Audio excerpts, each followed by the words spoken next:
கோவை மாவட்டம் பொள்ளாச்சி அடுத்த ஆனைமலை புலிகள் காப்பகத்திற்கு உட்பட்ட டாப் ஸ்லிப் வனச்சரகத்தில் உள்ள கோழிக்கமுத்தி முகாமில் ராமு என்கிற கும்கி யானை பராமரிக்கப்பட்டு வந்தது. காட்டு யானைகளை அடக்குவது, மதம் பிடித்த யானைகளை விரட்டுவது உள்ளிட்ட பணிகளில் திறம்பட செயல்பட்டது.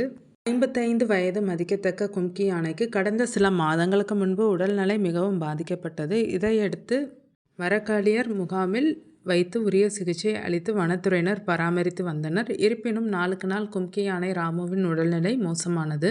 இந்நிலையில் நேற்று காலை சிகிச்சை பலனின்றி உயிரிழந்தது. பிரேத பரிசோதனைக்கு பிறகு நேற்று மாலை உடல் அடக்கம் செய்யப்பட்டதாக வனத்துறையினர் தெரிவித்தனர். கடந்த 30 ஆண்டுகளாக டாப் ஸ்லிப் முகாமில் பராமரிக்கப்பட்ட அனைத்து யானைகளும் தலைமை யானையாக செயல்பட்டு வந்த கும்கி யானை ராமு உயிரிழந்தது வனத்துறையினரிடையே சோகத்தை ஏற்படுத்தியுள்ளது.